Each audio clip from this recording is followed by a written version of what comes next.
So welcome back to the Defiant Spirit. I'm Baruch Levy, also known as B, and I'm doing an impromptu series based on a quick talk that I gave yesterday online about Columbia University and the anti-Semitism, the Jew hatred that is just spewing out of the quad there.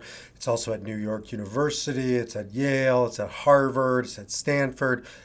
Everywhere you go now, it's about Jew hatred. And we're in the holiday of Passover. And Passover is yet another holiday or holy day that reminds us that not only Jew hatred, but hatred in general has existed, exists, and will exist. And we have the opportunity, unfortunately, once again, to live out the story of Passover. You don't have to be Jewish to listen to this. I hope you're not Jewish if you're listening to this, because it's important for Jews and for non-Jews, for Christians, for Americans, for decent human beings to really listen to what's happening and have a conversation about it. And that's what I want to talk to you about today. My teacher, mentor, Viktor Frankl says there's only two races, the decent and the indecent. It doesn't matter what color you are, what gender you are, what sexual orientation you are, what religion you are, what nationality you are. If you are decent, and I know you are listening to this, it's time to have this conversation, because I'm calling this one Columbia and Complicity in Concentration Camps. Why? My teacher, Viktor Frankl, talks about two different types of concentration camps. One being the four different concentration camps that he was in during the Holocaust, and unfortunately, tragically, so many others. And that is a concentration camp, clearly that is. However, there's another kind, and what he would call the inner concentration camp. It isn't to diminish the actual real-life concentration camps, but it also isn't to say that inner concentration camps aren't just as deadly. And they are. As an example, my father had an inner concentration camp. Through the darkness of his depression and, despair, sort of dark night of the soul, losing hope, he ultimately lost his way in that concentration camp, and he killed himself. And so I guide people every day through all kinds of inner concentration camps. This isn't a talk on mental health or wellness or spiritual considerations. This is a talk on what's happening at Columbia and elsewhere, because on that quad is a concentration camp. It's an outer manifestation of an inner concentration camp. And what's that inner concentration camp that we see happening there? Hate. Hatred is a concentration camp. Hatred closes us off, closes us down, and reduces us like a concentration camp. As Frankl talked about, what is it by definition, a concentration camp? Something that concentrates, that reduces you. By the fact that you're in it, you're less than, you're being reduced. Now, sometimes it's the world doing it to you, and sometimes, as the case is with Columbia University, it's you, the the person on the quad who's protesting against Israel, and we'll talk about that. It's you who have been closed down by your anger that has blinded you. And how do we know it's blinded you? Because it's no longer a pro-Palestinian demonstration, civil and peaceful. It left that, that ship sailed a long time ago. You know when it sailed? Mostly on October 8th, right after the atrocities, because right then, even before Israel responded, people were already spewing anti-Semitic tropes. And I don't like the word anti-Semitic, two words. I like Jew hatred. I don't like Jew hatred, but that's an honest description.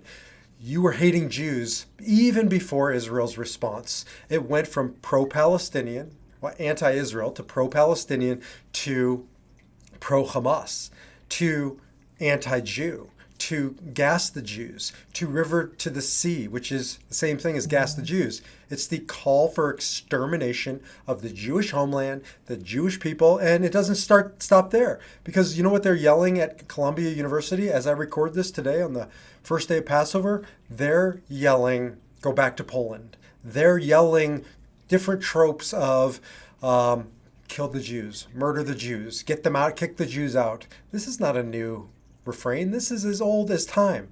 And that brings us back to Passover. Passover is about concentration camps. The word for Egypt, remember the story? Israelites leaving Egypt, going to Israel? The word for Egypt in Hebrew, Mitzrayim, literally means concentration, constriction, reduction. It is about the concentration camps of the Israelites that they were thrown into, so to speak, by Pharaoh. It's the inner concentration camp of everybody around the Passover table, of everybody listening to this, not just Columbia University, because each of us in our own way creates ways to concentrate, to reduce ourselves, to imprison ourselves. Now, sometimes it might be like my dad, through darkness and depression and despair. Other times it might be through self-loathing, the chatter that goes from sort of normal chatter in our head to accusations that you are not worthy, you are less than. All kinds of inner concentration camps, but especially around the dark emotions like anger and fear and hatred that is seething in the hearts of so many people on Columbia campuses and at the administrative levels, and the left wing of Congress, the Hamas caucus with Ilhan Omar and AOC and Rashida Tlaib, and the list goes on. They have left the realm of discourse, of honest and open dialogue, and now they are prisoners of their concentration camp. I will have a dialogue with anybody, anytime, over any topic. There's not a topic that's off limits, as long as it's coming from a place of possibility and openness and expansion. Doesn't mean we have to agree. I'm sure we won't agree. People tell me all the time, hey, B, I love this, but I don't agree with it. I don't always agree with me. We got to put ideas out there. We got to open ourselves up to the possibilities. And we also have to be willing to say, on some things, I'm wrong. I made a mistake. I was reduced. I was constricted in my thinking, in my feeling, in my ability to communicate. More often than not, in these chairs behind me, couples aren't having a dialogue. They're having two monologues. That's not the same thing. There is nowhere to go with two monologues. There is no relationship. There is no possibility. And again, that brings us back to the ancient Israelites. The work of Passover is not just to look at history, it's to look at the present, and not just to look at Columbia University, but each of us to look inside of ourselves and ask ourselves, how have I shut down? How have I constricted my thinking? How have I reduced my identity to this label and this box at this time? And I'm no longer willing to enter into a conversation with somebody on the right of the political aisle, somebody on the left of the political aisle, somebody who's of a different religion or a different nationality, ethnicity. I will talk about Palestinians and the plight of the Palestinians. We need to have that conversation. But it's not a conversation right now. It's a monologue, and it's an angry monologue, and it's a vile monologue, and it's coming from a place of inner concentration camp.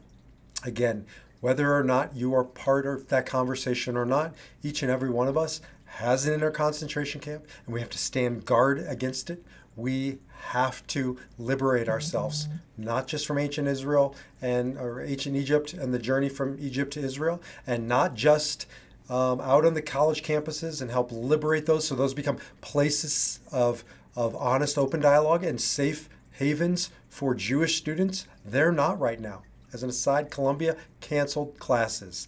Why? Because Jewish students are in harm's way. You know what it sounds like? It sounds like 1933 Germany or Europe, when Jews were also in harm's way. And the world was silent. And the world was at some level complicit. We are complicit if we don't take back our power, as Dr. Frankl says, to choose our response, to what's happening around us, to stop living in reaction, to stop living in fear, to use our voice constructively, to enter into open-minded, open-hearted dialogues, even debates, and to do it from a place of kindness, of compassion, of decency. And that's all that can be asked. Again, we don't have to agree. We can agree to disagree. But what is happening right now isn't leading anybody who's involved with it to liberation. It's just sending them deeper and deeper into Mitzrayim. That aside, coming back to you, coming back to me and us, each of us during these next 8 days has an opportunity to go inwards, to look at the ways each of us have become our inner Nazi, as Dr. Edith Eger calls it, another Holocaust survivor, torturing ourselves and reducing ourselves and accusing ourselves and imprisoning ourselves in that concentration camp. And ultimately, there's only one way out of that concentration camp, and that's through liberation. That's through opening your mind and opening your heart and opening your mouth to enter into that meaningful and constructive dialogue with yourself, your higher self, with your spouse, your kids, your parents, your friends, your community, and yes, the opposition, whoever they are, whatever they are. And that's what it means to move towards freedom.